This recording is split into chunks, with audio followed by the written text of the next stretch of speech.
waxaan rabaa inaan ka hadlo aniga dhowr qodob muhiim u ah dalkan arrinta Jubbaland gaar ahaan Gedo anaga xildhibaan federaal ah oo deegaan doorashada ay tahay Jubbaland ayaa airportkii naga xanibay markaan tagnayna gobolkii oo dhan in baan la saaray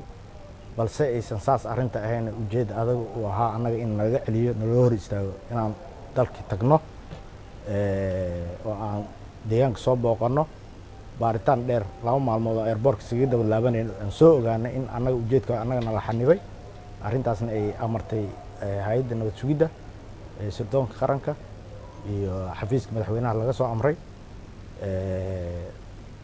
afcadna intaas aan ku ogaana aan ku fududaanay inaan idaacad ama meel istaagno dad mas'uuliyiin aan nahay taas waxaa garab socday diyaaradihii anaga nalaga celiyay in 9 duulimaad 4 baar dheer ay tahay 5 garbaharey in lagu soo qaado ciidamo la geeyo luuq ciidamadii dadka loo tababaray inay ka hortagaan shabaab in dib loo soo celiyo daawo lagu qabsado deegaankaas daawo saddexdaas degmo Buulaxa Luuq iyo Doolow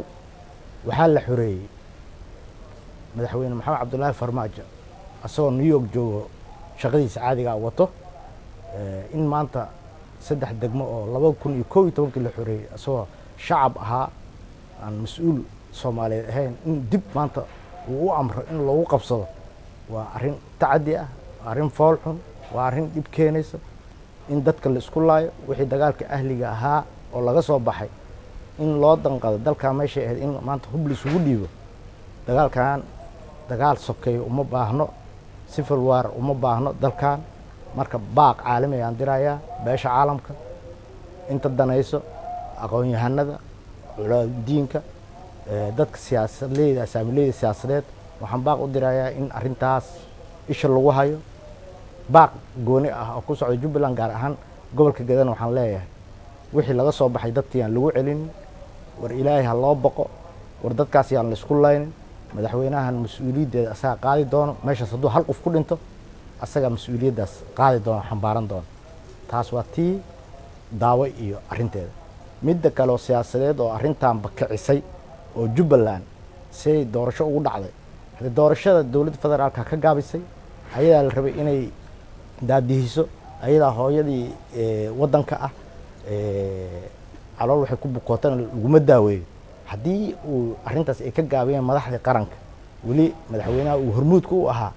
in marka gobolka Gedo la yiraahdo Jubbaland laga jaraya oo dagaal baa laga abaabulaya annaga waa filan bu'aala la qabanayo cadow haysto haddii la qabanayo bu'aala annaga ciidamada soo kici lahayn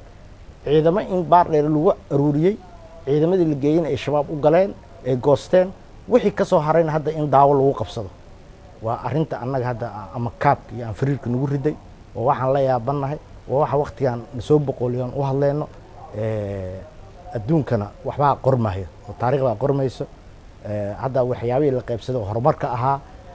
prime minister daraad ku dhawaaqay degmooyinka oo dhan dhalinyarada iyo horumarinteeda laga hadlay gobolka Gedo degmada lagama xusin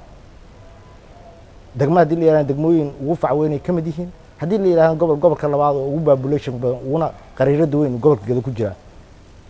marka meeshii horumar iyo gobolkan loo sameyn lahaa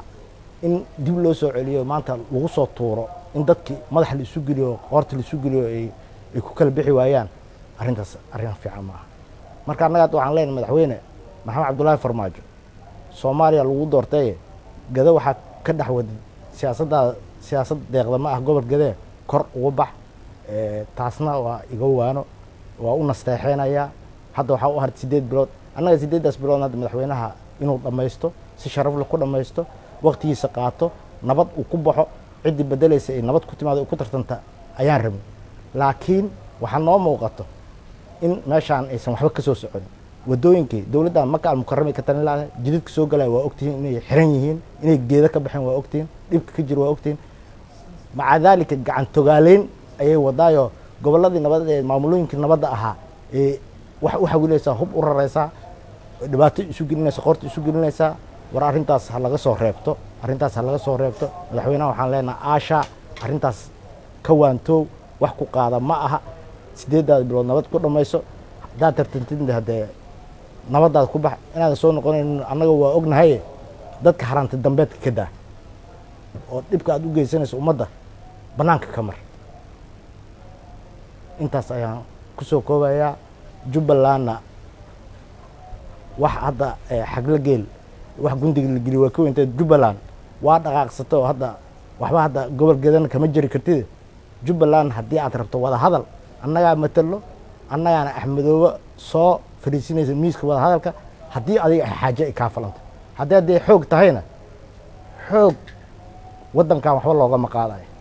wax xoog la yidhaahdo waddankan waa ka soo gudbay dadka waa federaalism aan is ixtiraamno si guudna aan u wada shaqayno